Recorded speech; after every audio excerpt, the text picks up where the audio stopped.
اعوذ باللہ من الشیطان الرجیم، بسم اللہ الرحمن الرحیم۔ سب دیکھنے اور سننے والوں کو میری طرف سے بہادر السلام علیکم۔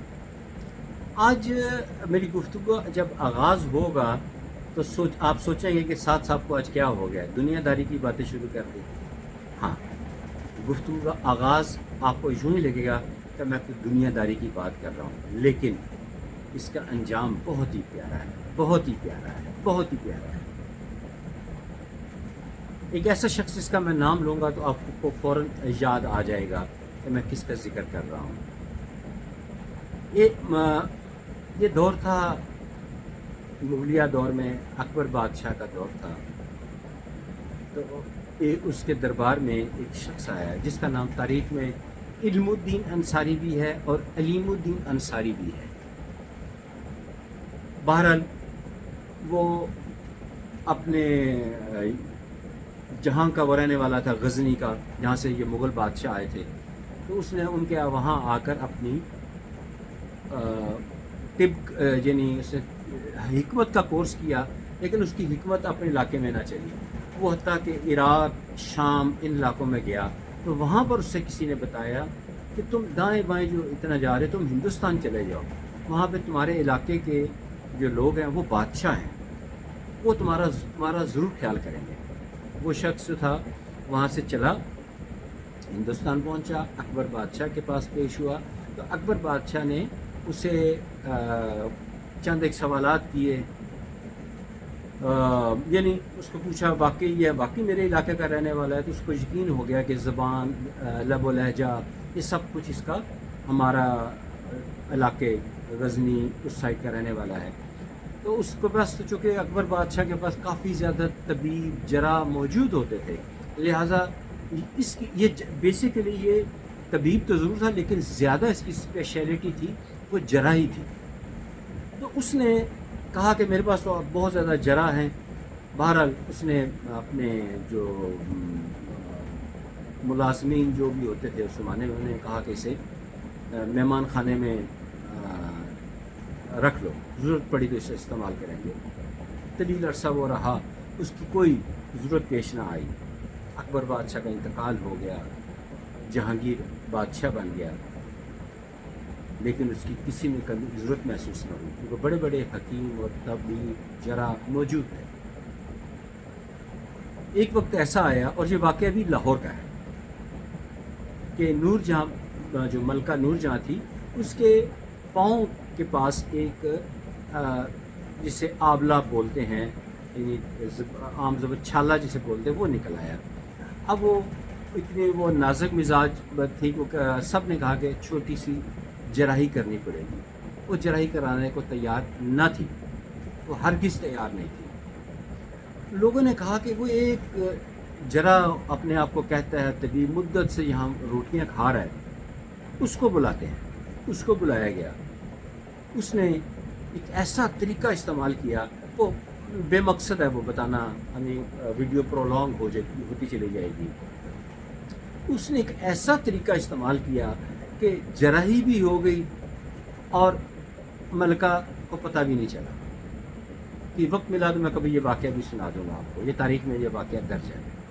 تو ملکہ کو یہ انداز بہت پسند آیا اور اس نے فوری طور پہ کچھ جو ہے نا اس کو زیور وغیرہ انعام دیے۔ جب انعام دیا اور ساتھ اس نے یہ بھی کہا میں جب میں غسل صحت ہو گئی تو پھر میں اور انعام دوں گی۔ وہی بات ہوئی، جب وہ مکمل صحت یاب ہوئی تو اس نے طلب کیا اس علم الدین انصاری یا علیم الدین انصاری، میں کنفیوز ہوں صحیح نام کیا ہے، تو اس کو طلب کیا تو اس نے اس کو اپنے گلے میں جو قیمتی ہار تھا وہ اتار کر پھینک دیا۔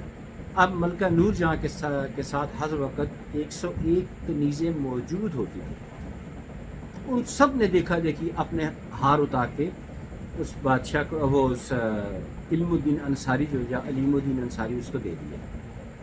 اب بادشاہ کی طرف سے انعام بھی آنا تھا، عمراء کی طرف سے بھی انعامات آنے تھے۔ اتنی دولت اس کے پاس ایک دن میں اکٹھی ہو گئی جتنی شاید کسی کے پاس بھی نہ تھی، شاید کسی کے پاس بھی نہ تھی۔ تو اس موقع پہ وہ دولت اس نے اتنی سمیٹی اتنی دولت سمیٹی کہ اس کا نام تبدیل کر دیا گیا اور اس تاریخ میں اس کا نام وزیر خان رکھ دیا گیا. اس کا اب اس کو وزارت بھی مل گئی. اب اس کا نام جو تاریخ میں اب آپ کوئی بھی تاریخ اٹھائیں تو آپ کو نام ملے گا وزیر خان. وزیر خان مسجد وزیر خان لاہور، مسجد وزیر خان یہ پشاور، شہر وزیر آباد جس سے میرا بھی تعلق ہے. تو یہ سب اسی کے ہیں، لیکن اس کا اصل نام علیم الدین انصاری تھا یا علیم الدین انصاری تھا. اب یہاں پہلا تھوڑا سا اور ایک بات مغلیہ حکومت کی میں بتاؤں، پھر اس کے بعد میں اپنے دینی ٹاپک کی طرف آتا ہوں. مغلیہ حکومت کا یہ طریقہ کار تھا کہ جب ان کے اس کا کوئی سردار، امیر، وزیر اس طرح کو مرتا، اس کی فوت ہو جاتا، تو اس علاقے کا جو کوتوال ہوتا اس کے جنازے تک تو کچھ نہ کہتا. جو ہی جنازہ ہوتا فوراً اس کے گھر پہ اس علاقے کا کوتوال جاتا اور اس کے گھر کی ہر چیز بحق سرکار ضبط کر دیتا، جس میں سونا، زیور، ہیرے، جواہرات، دولت، نقدی جو کچھ بھی ہوتا وہ بحق سرکار، وہ مغلیہ جو سرکار ہوتی تھی اس کے خزانے میں جمع ہو جاتا. ہاں البتہ یہ ہوتا کہ اس کے بڑی اگر شفقت ہوتی تو اس کے بیٹے کو بادشاہ کے مطلب محل تک ایکسیس دے دی جاتی. غیر ضروری ٹاپک ہے. لیکن یہ جو وزیر خان کا رہا، اس کو اس بات کا پتہ تھا کہ میں نے بھی ایک دن تو مرنا ہی مرنا ہے، سب نے مرنا ہے، تو میرے پیسے بھی ضبط ہو جانے ہیں، نہ میرے کام آئیں گے، میں نے اس دنیا سے چلے جانا ہے. اور دوسرا نہ میری بیوی نہ میرے بچے کسی کا کام نہیں ہے. تو کیوں نہ میں کوئی ایسا کام کر جاؤں، ایسا نیک کام کر جاؤں جو ہمیشہ تک میرے کام آتا چلا جائے. اس نے یہاں لاہور میں مسجد وزیر خان تعمیر کی، پشاور میں مسجد وزیر خان تعمیر کی. اچھا، اور جو امپورٹنٹ بات ہے جو اس نے کام کیا، اس نے کہا کہ یہ جو میں نے مساجد کے جو مسجد وزیر خان لاہور، آپ ملاحظہ بھی کر سکتے ہیں جا کے، میری بات کی آپ تصدیق کر سکتے ہیں. اس نے کہا اس کے نیچے دکانیں بنائیں، اس کے قریب دکانیں تعمیر کروائیں، اور کہا ان دکانوں کا جو کرایہ آئے گا جو بھی تھا اس زمانے میں وہ مسجد کی ضروریات پوری کرنے کے لیے استعمال ہوگا. اور وہ دکانیں صرف اور صرف قرآن پاک کی طباعت اور جلد کے لیے استعمال ہوں، تاکہ یہاں نیک کام ہوتا رہے، ہمیشہ ہمیشہ ہمیشہ ہوتا رہے، اور اس کا اجر ثواب مجھے ملتا رہے. اور ساتھ اس نے یہ وصیت کے نیچے لکھا، اگر میری وصیت کو کوئی تبدیل کرے گا تو اس کا گنہگار وہی شخص ہوگا جو میری وصیت کو چینج کرے گا، تبدیل کرے گا. اب دیکھ لیں کہ اس کا کتنا عقل مندانہ فیصلہ کہ مسجد وہاں سے جو آمدنی آج تک آ رہی ہے وہ ساری کی ساری مسجد میں جا رہی ہے، اور مسجد میں لوگ نماز پڑھنے کے لیے بھی آتے ہیں، وہاں نماز بھی ہوتی ہے. اور ہیریٹیج میں آثار جو ہے ہمارے ہیریٹیج میں شمار ہوتی ہے، دنیا بھر سے لوگ اس کو دیکھنے کے لیے آتے ہیں. میں بھی گیا، مجھے بھی بہت پسند آئی، خاص طور پر جب میں نے یہ واقعہ پڑھا کہ اس نے اتنا عظیم اور اتنا بڑا فیصلہ کیا، اتنی شاندار وصیت کی کہ جو کوئی میری وصیت کو چینج کرے گا وہ گناہگار ہوگا. تو آج تک اس کی وصیت کو کوئی چینج نہیں کر سکا، اور اس پیسے کا اس نے کوئی ناجائز استعمال نہیں کیا، اور اس نے مساجد تعمیر کی، اور مساجد آباد ہیں، اور جو دکانیں کرائے پہ دی ہیں ان کا کرایہ آ رہا ہے، اور وہاں پر نیک کام ہو رہا ہے. آج تک قرآن پاک کی طباعت اور جلد کا کام ہوتا ہے، اور ان کو وہاں پہ سیل کر کے آگے مختلف شہروں میں بھیجا جاتا ہے. یہ کام اس وقت سے جاری ہے، جہانگیر بادشاہ کے زمانے سے لے کے آج تک جاری ہے، اور بہرحال جاری رہے گا. تو ایسے نیکی کے کام کیے جائیں نا تو بہت اچھا رہتا ہے، بہت اچھا رہتا ہے. اور میری بھی آپ لوگوں سے گزارش ہے کہ ہم بشمول میں کوئی ایسا کام کر جائیں، کوئی ایسا کام کر جائیں جس سے ہمیں اس دنیا سے جانے کے بعد بھی اجر و ثواب ملتا رہے، کیونکہ ہمارے اعمال ہی ہمارے کام آئیں گے. کوئی ہمارے کام نہیں آئے گا. ہاں جو ہمارے بچے ہمارے لیے دعا کرتے ہیں کریں گے, نماز پڑھیں گے, ربنا اغفر لی ولوالدی وللمؤمنین یوم یقوم الحساب, اس میں جب یہ سب کچھ آئے گا وہ پڑھیں گے تو وہ بھی ہمارے لیے ثواب کا ذریعہ بنے گا, بخشش کا ذریعہ بنے گا. بہرحال میں نے یہ ساری بات پہلی دفعہ ایسی ویڈیو بنائی ہے جس میں زیادہ دنیا داری کا ذکر, لیکن مقصد میرا یہ تھا کہ ایسا کام کرے کہ انجام بخیر ہو اور اس کا اجر و ثواب مرنے کے بعد بھی ملتا رہے. ایسے کام کرنے چاہیے. مسجد کی تعمیر میں حصہ لیں, کوئی غریب ہے اس کی مدد کریں, کچھ صدقہ کر سکتے ہیں کریں. یہ میں جس میں میں بھی شامل ہوں, میں بھی شامل ہوں. اگر آپ خود میری خود نمائی نہ سمجھے تو میں ایک بات شیئر کرنا چاہتا ہوں آپ کے ساتھ کہ پتہ نہیں ایک دن کیا خیال آیا مجھے, ہمارے گھر کے پاس ایک بڑا کافی تیزی سے بزی ٹائپ ریسٹورنٹ ہے.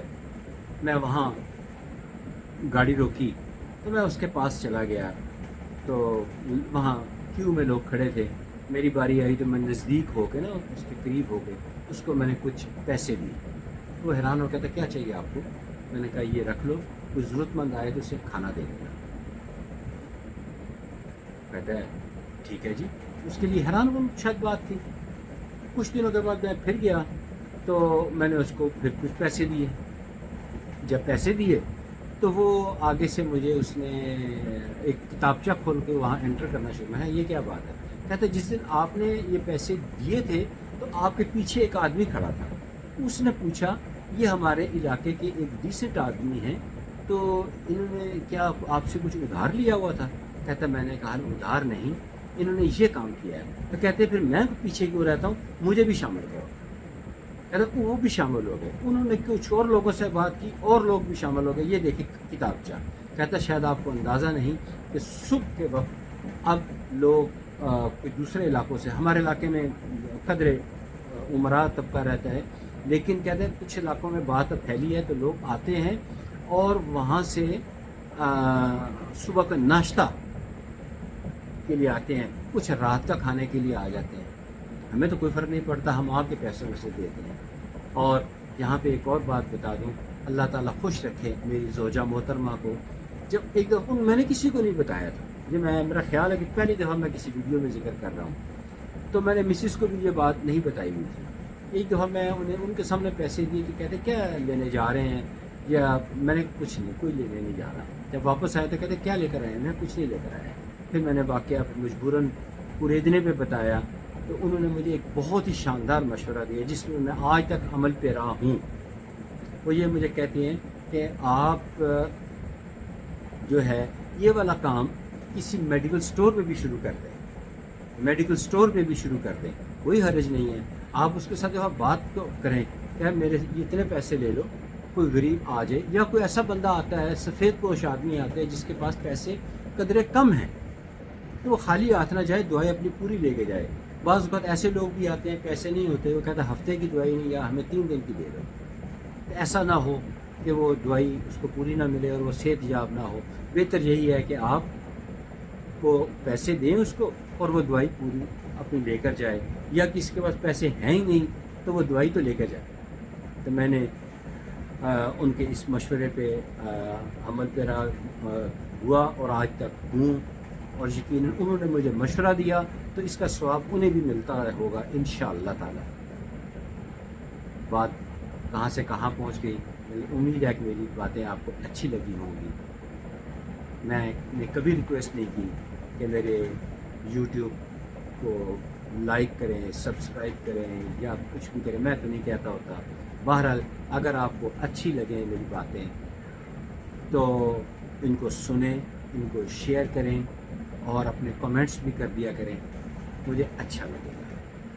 اللہ تعالیٰ ہم سب کا حامی و ناصر ہو, دنیا اور آخرت اچھی فرمائے, انجام بخیر ہو. اللہ تعالیٰ عذاب قبر سے محفوظ رکھے. اللہ تعالیٰ ہماری قبر کو جنت کے باغوں میں سے ایک باغ بنا دے. اللہ تعالیٰ ہم سے اچھے کام خود ہی کروا لے کہ ہم اس سے پسند آ جائیں. ہم اللہ کو پسند آ جائیں، ہم اللہ کو پسند آ جائیں، اللہ تعالی ہم سے خود ہی کوئی ایسے اچھے کام کروا لے کہ ہمیں اس کے پسندیدہ بن جائے۔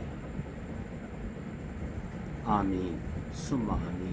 اگلی ویڈیو تک اجازت دیجیے، انشاءاللہ تعالی پھر ملاقات ہوگی۔ السلام علیکم۔